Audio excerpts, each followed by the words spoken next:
Good morning, everyone. I'm doing a little character painting here today. Can never remember the name of the paper, so I posted a picture of it there. It's the Academy Watercolor pad.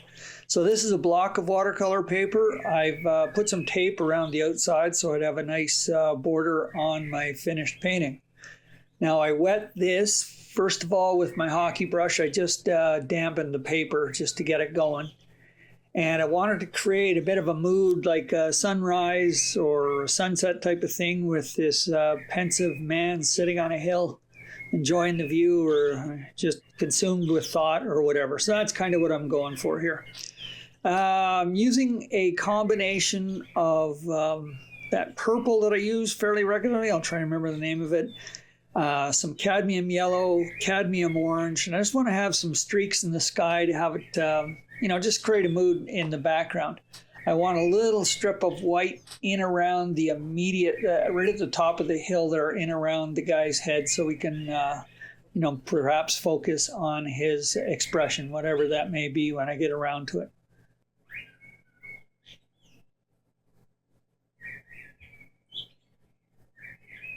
So initially I set out I was going to try and paint around the hill, but I've decided to go right through it and then mop it out later with the paper towel.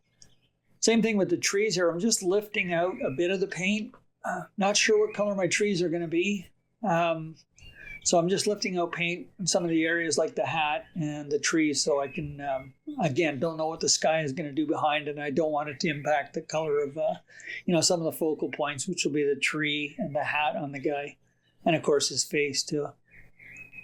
Now I'm going back in with some more oranges just to beef it up a bit. It was a bit really too pale for what I wanted. I also wanted to be a bit bolder with colors too and have, again, try and create a mood or some kind of an atmosphere here. So I wanted the sky to be, have a little more pizzazz. Okay, so I let that dry and I'm jumping in. I'm going with an orangey, that's yellow ochre, and I've got a bit of orange in there as well. I've chosen those colors because they're the colors I used in the sky. So I want my undercolor of the foliage or the leaves or whatever to be some kind of an orangey yellow kind of, because the sky is throwing that kind of light at the tree. There we go. I'm getting some olive green and mixing it with the yellow ochre, and I'm just dropping it into the wet yellow ochre. So I kind of want to have the tree glowing, so I'm putting the olive green in the inside of the tree and kind of leaving the edges of the tree, just letting the orange show through. It's all wet, so it's going to bleed together, so hopefully the edges are relatively soft. And by the looks of it right now, it's not bad. Yeah, so I just grabbed some purple there to darken up the core of the tree. So that's where the leaves and everything are the densest. So I decided to drop in some purple with my olive green and my yellow ochre. So this is a new color combination.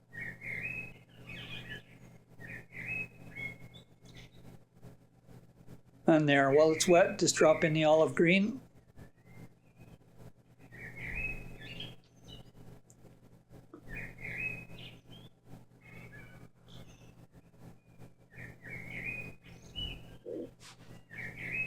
And of course, that's the, didn't say what, that's my mop brush, my smaller mop brush.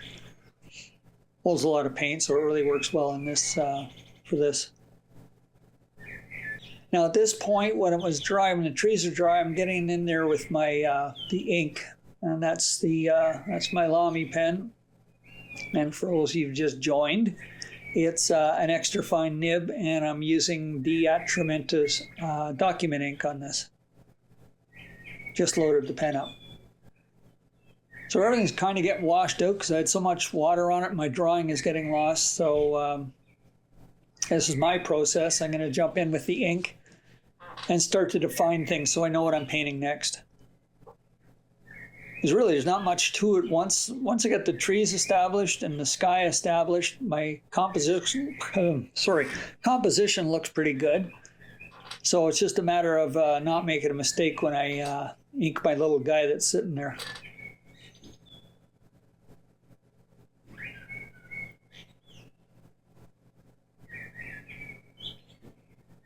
I didn't really think out what was in the foreground. I knew it was a mound, like a grassy knoll. And I do want to put some rocks in the foreground just to break it up so it's just not a big, so it doesn't look like a manure pile or something like that.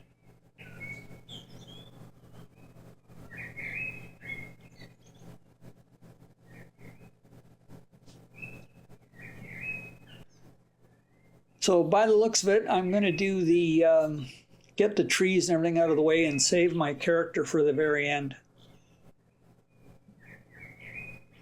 So given that my sky is that goldy purple, orangey, goldy, purpley color, I'm putting a bit of burnt sienna and a bit of purple into the trunk of the tree. And I'll do the same for the other one. So my little plant here at the top, lonely little plant, kind of like the man. Just little globs of yellow and orange in there, just keep it nice and bright against the sky. Now we can start working into some of the details. So that's the number 6 round brush I'm using for my details.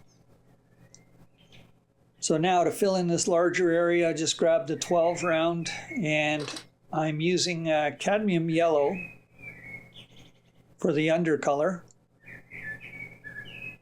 And then jumping in, I want the edges of it to be yellow because the light is kind of hitting the edge of the hill.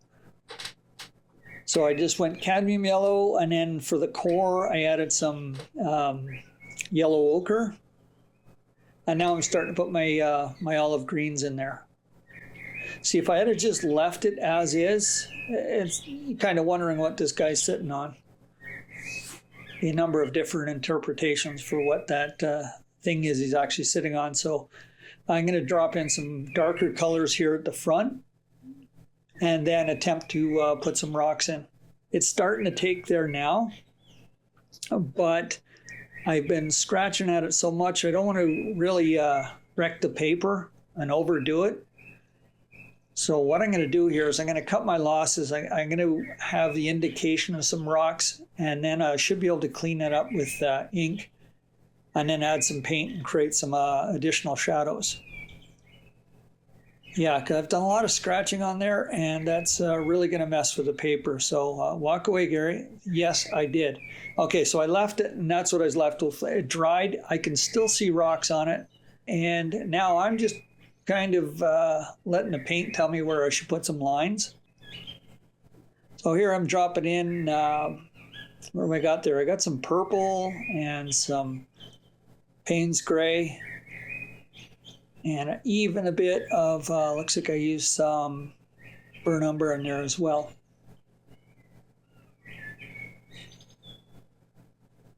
And it's starting to take shape now. See, I defined the rocks with the shadows. It's always a fun little exercise. And now I'm going to darken up the immediate foreground here.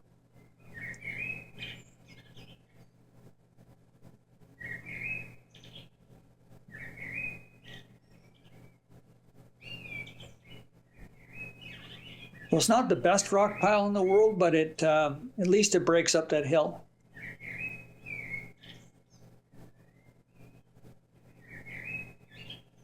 Now this is a combination of Payne's gray and purple. And probably from the muck in my palette there, I would say there's some olive green in there as well.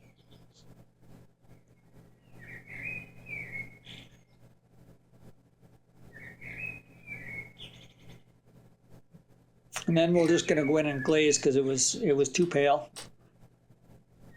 So now I just got a nice mixture of, that's ultramarine and purple that I'm using there. And here comes some Payne's gray. So I'm going to leave the highlight of the rocks there. That looks pretty good to me, the little bright spots there, and I'm just lifting out. So the light is kind of creeping over the hill and just hitting the edge of those rocks. And just like that, I've created some depth in the painting.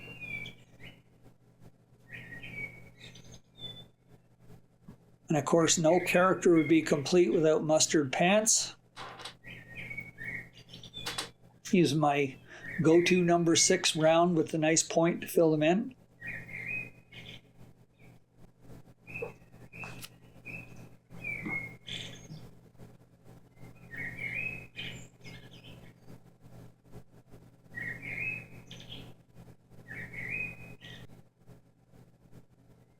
So I didn't jump out with anything crazy like a red hat or anything like that. I kept the all the colors, the limited color palette here. I kept it all relatively close.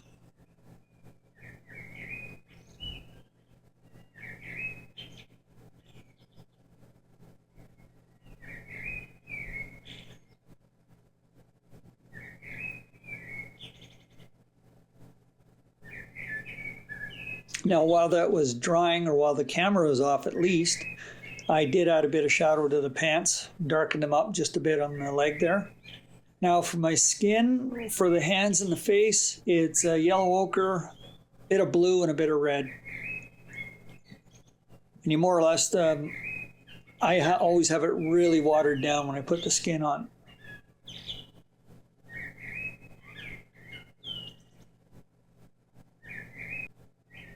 There we go. A little shadow under the nose, a little shadow under the brim of the hat.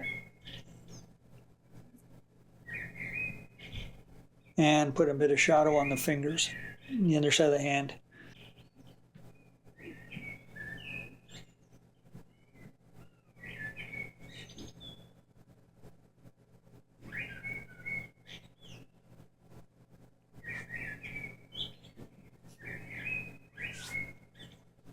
Now I painted the guy's sweater with, that was burnt sienna, and it was too, it stood out too much to me, so I'm trying to take it down here a bit by adding some Payne's gray and some purple to it, just to tone it down a bit so it's not so, not to have your eye drawn right to the sweater immediately.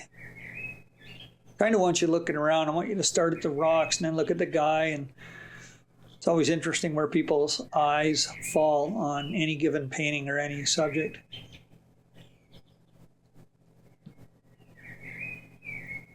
There, that's a little bit better for me.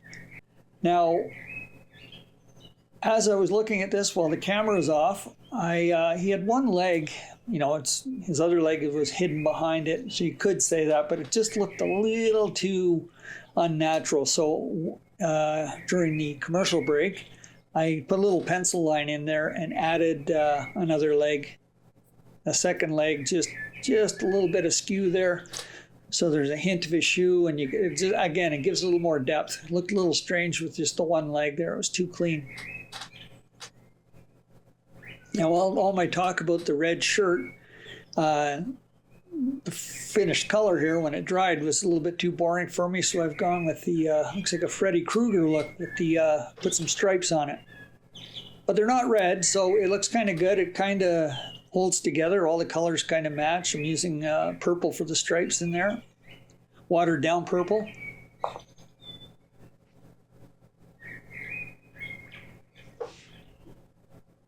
And that's not so bad.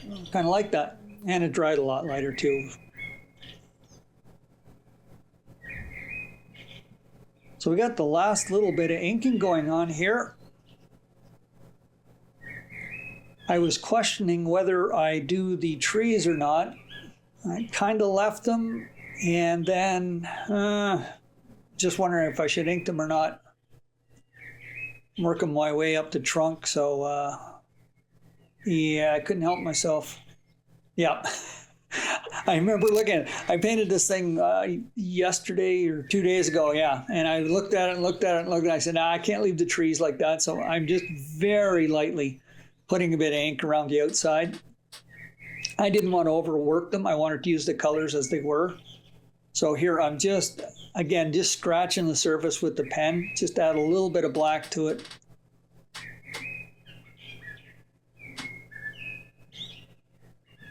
And I think it just kind of tightened up the whole drawing or the whole painting and make it look a little more complete.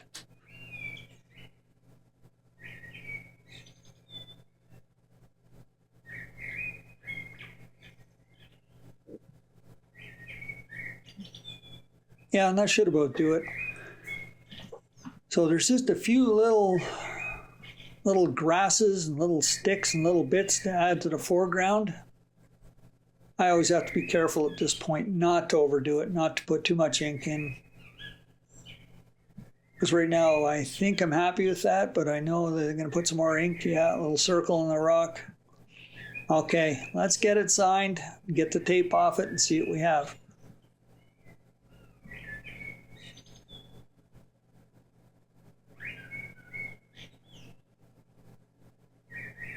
So there it is, our first painting for April.